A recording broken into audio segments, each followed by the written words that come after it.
Hello, everybody. Welcome into another episode of The Matt Cave. Thank you all so much for spelunking on by. This week, lottery reactions for the Utah Jazz. Real Salt Lake slipping into the form that I was afraid it would slip into.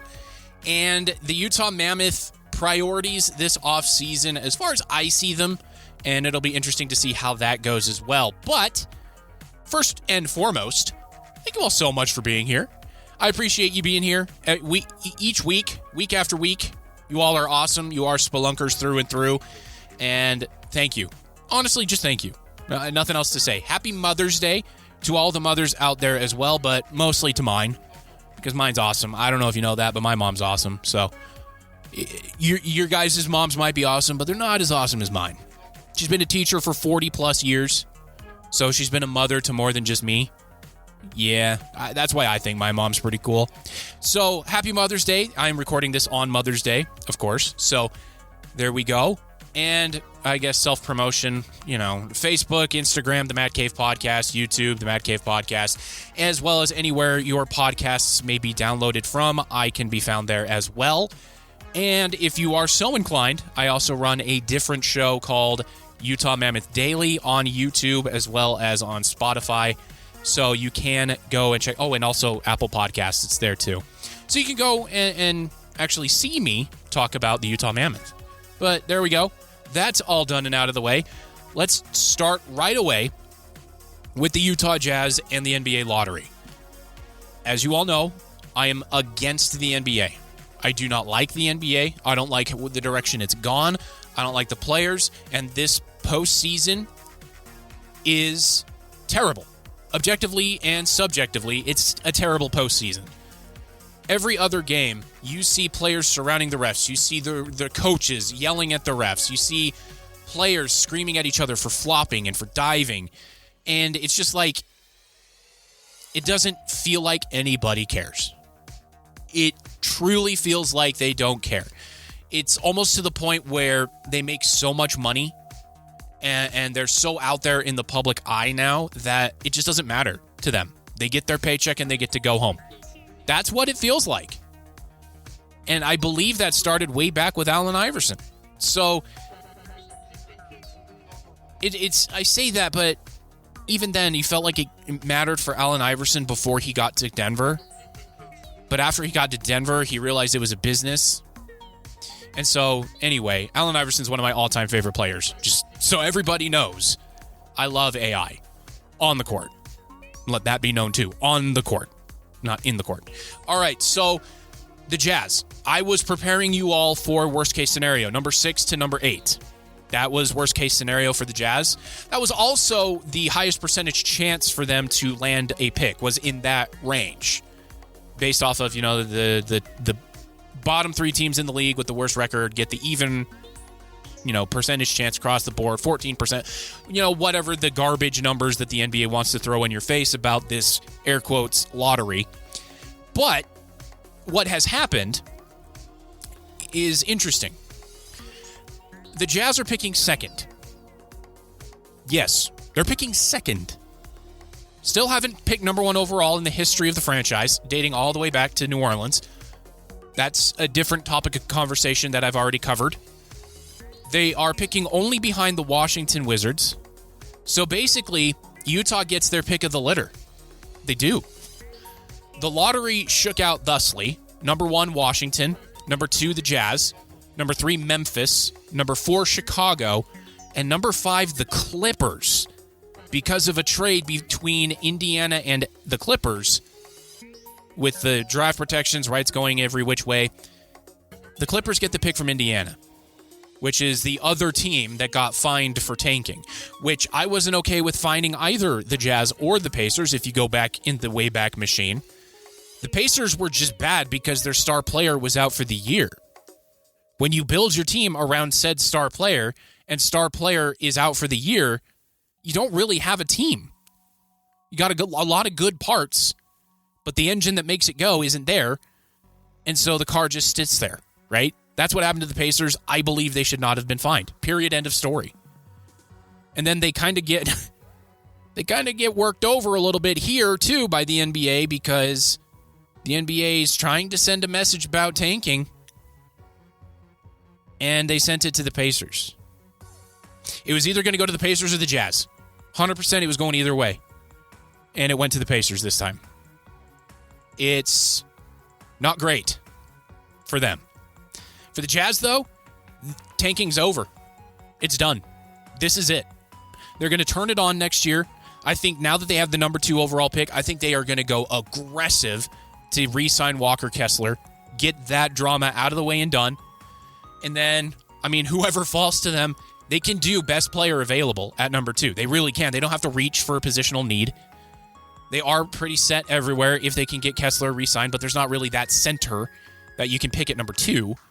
So they can get Darren Peterson. They can get AJ DeBonsa. They can get Carlos Boozer's son. How cool would that be?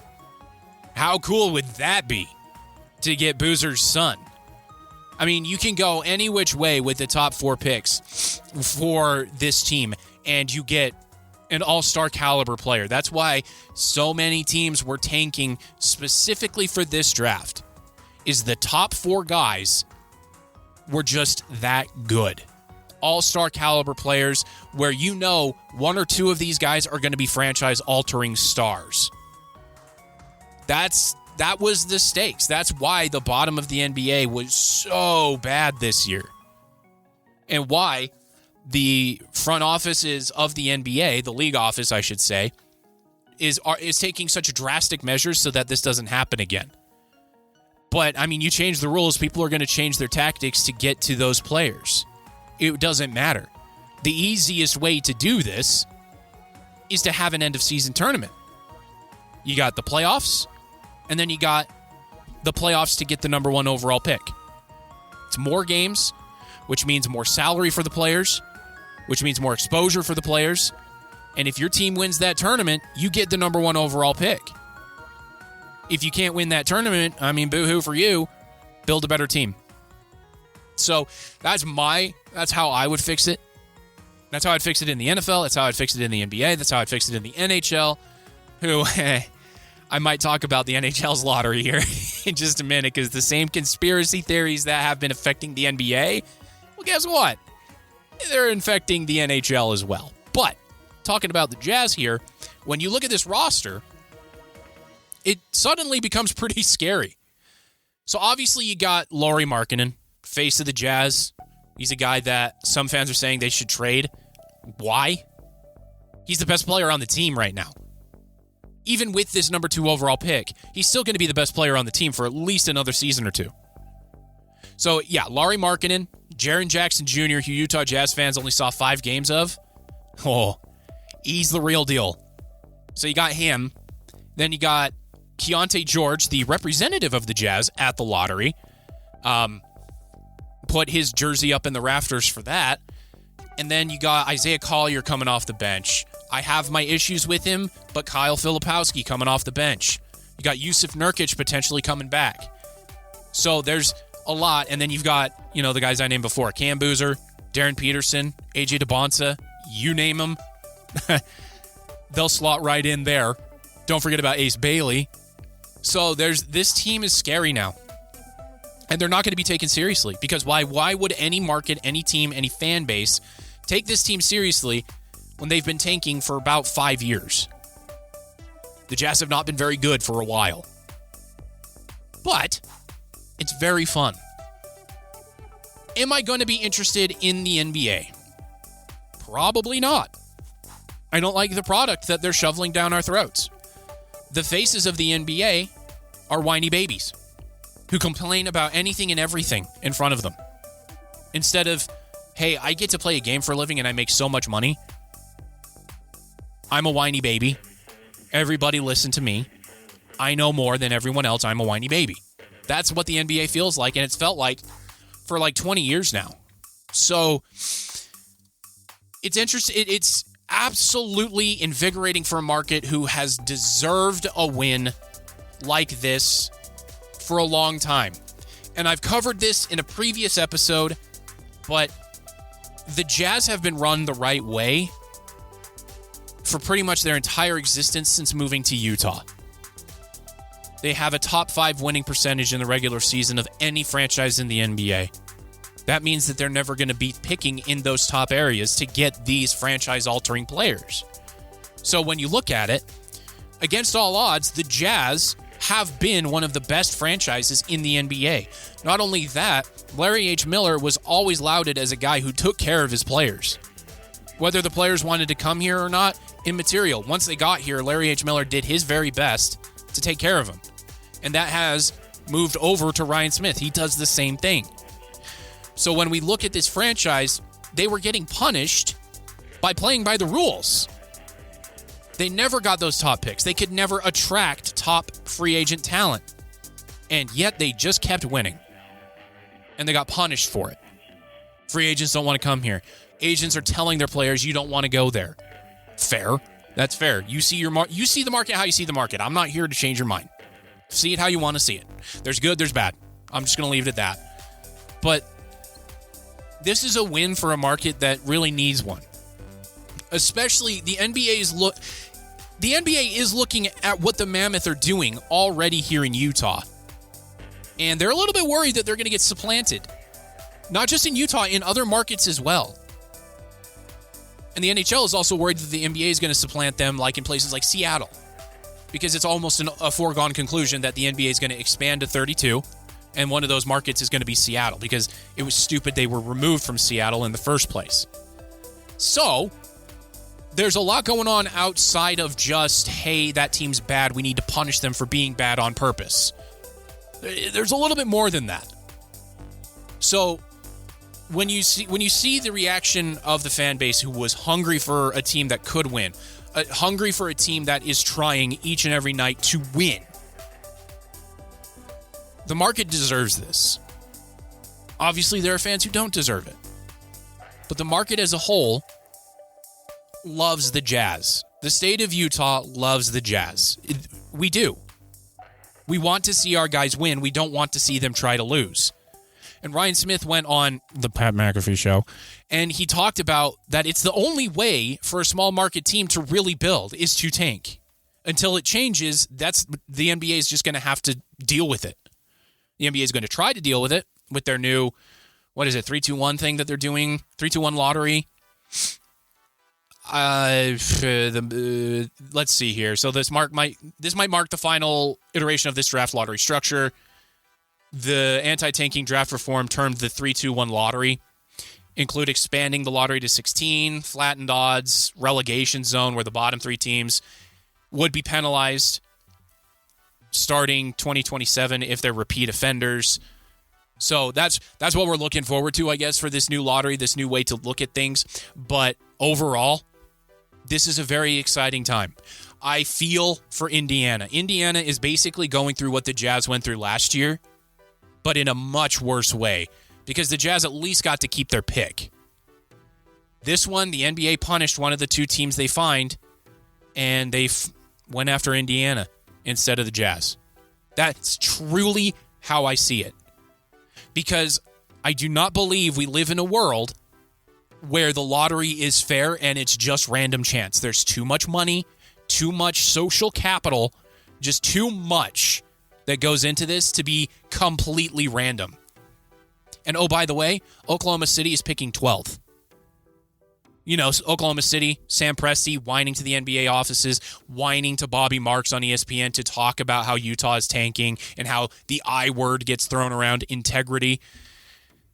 Oh, man, I really could go into another and do a whole 30-minute episode about that entire thing, which I might do. The offseason's really long for hockey and basketball and football, so maybe you'll get treated to one of those rant episodes here this summer, but Oklahoma City's still picking in the lottery. Meanwhile, they swept the first round, and they're about to sweep the second round. Yeah. So, anyway, as we look at things and the future moving forward for the Utah Jazz, I'm going to wrap up the Jazz on this. They're going to be trying. They're going to be going for it now. The tank is over.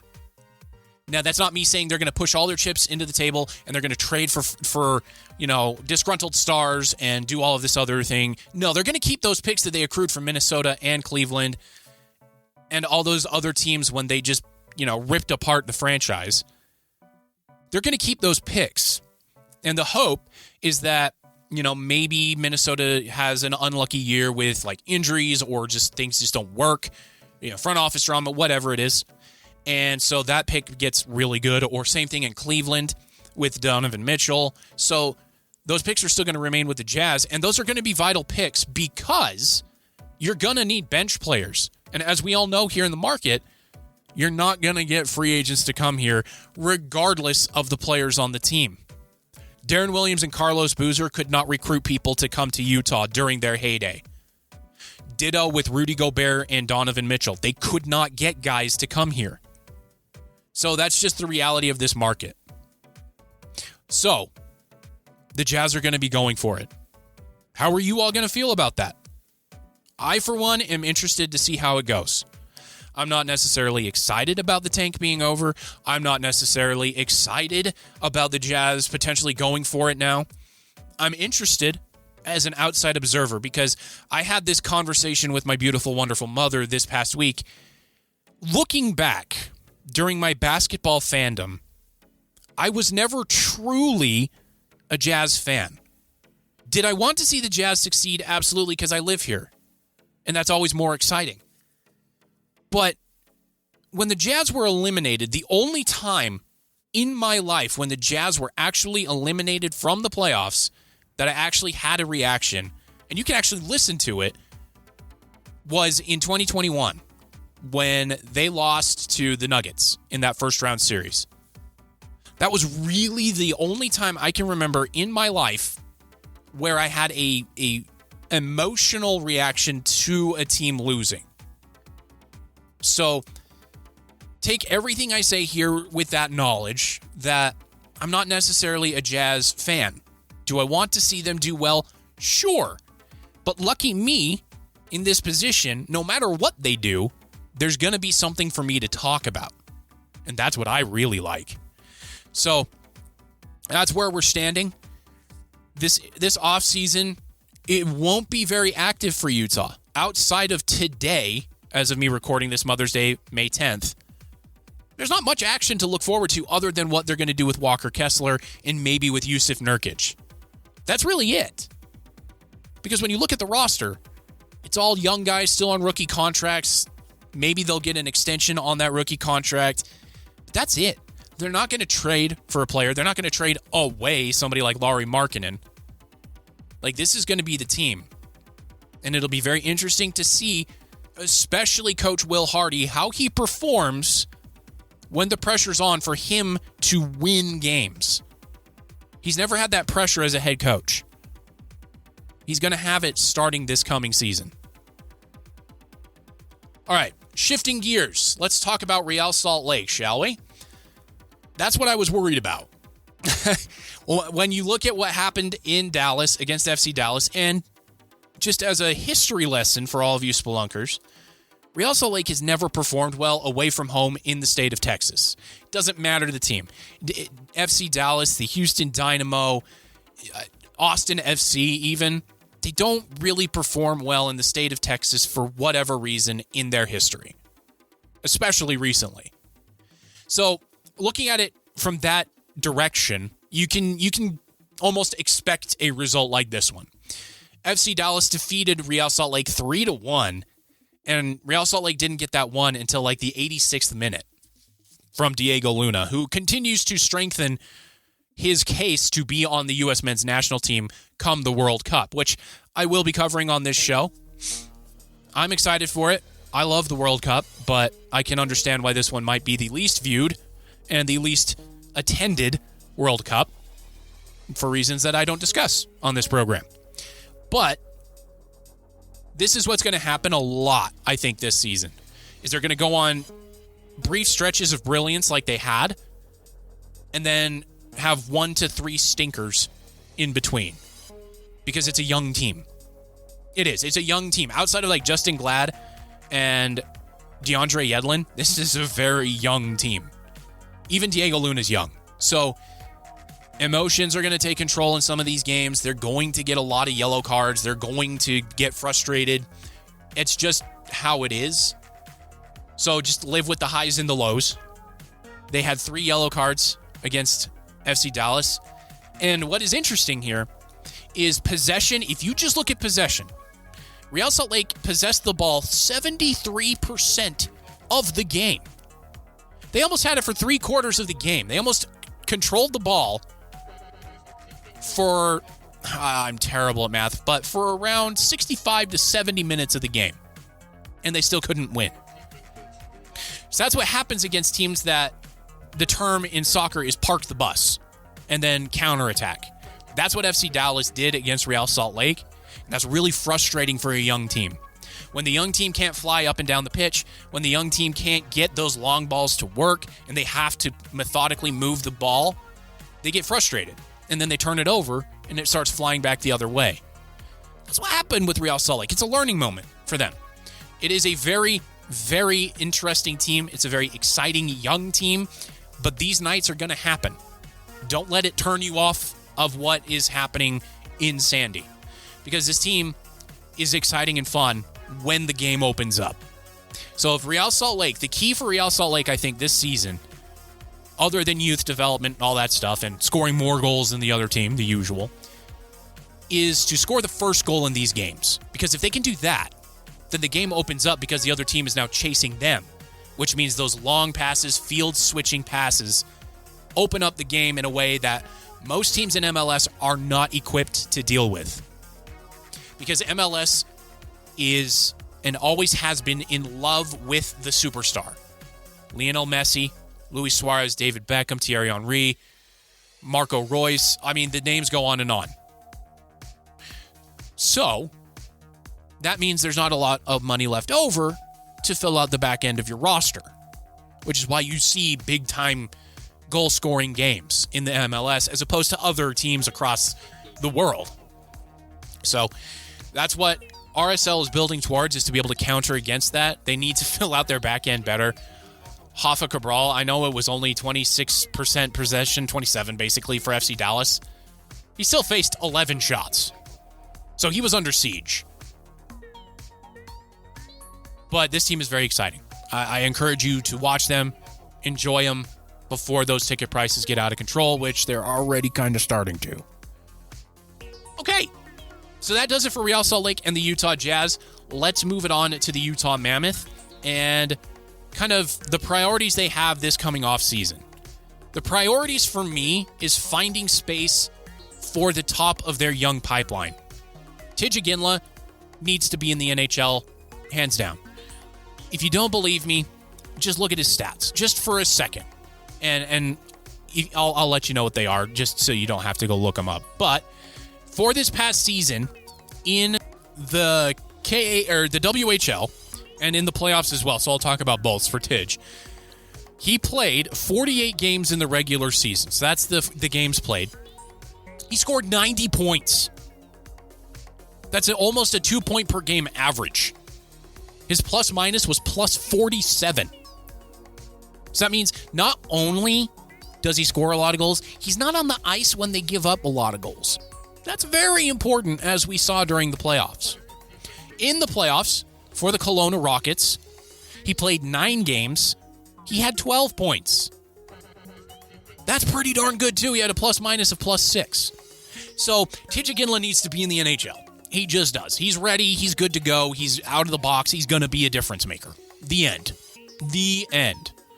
The other players that are bumping their heads on the ceiling for more playing time are the ones you've heard me talk about this season a little bit. First in chief among them is Dmitri Simashev. He's ready to go for the NHL. His offensive game does need a little bit more polishing, but I think he's ready to go, which makes the decision on the blue line very difficult for Bill Armstrong and company, because Ian Cole had a very solid year. He was a dependable veteran for a lot of the season, but he did commit some very head-scratching penalties down the stretch. And he did look like he was about a step too slow against the faster teams. Dmitri Simashev, while his plus-minus would show you that he's not ready for the NHL, remember, Spelunkers, what I tell you, don't be box score watching. He seemed like his speed and his recognition was only getting better as the season went along, and he was less and less out of position. So I think Dmitri Simashev as well is ready for the NHL. So you got to find space for those two guys. Easier for Iginla, a little bit more difficult for Dmitri Simashev. Now, when we look at the other prospects who are almost ready for the NHL, that might push for playing time, obviously the easy name is Caleb Desnoyers, centerman. He played a very solid season, and here are his stats just so you can hear them too. So in his league, the QMJHL, I'm not even going to try to tell you what that is. It's French for part of it, but it's the Quebec Junior Hockey League, basically. He played in 45 games because he was dealing with some injuries himself, and he scored 78 points. Yeah, 78 points in 45 games is pretty darn good. Like 1.6, 1.7 points per game.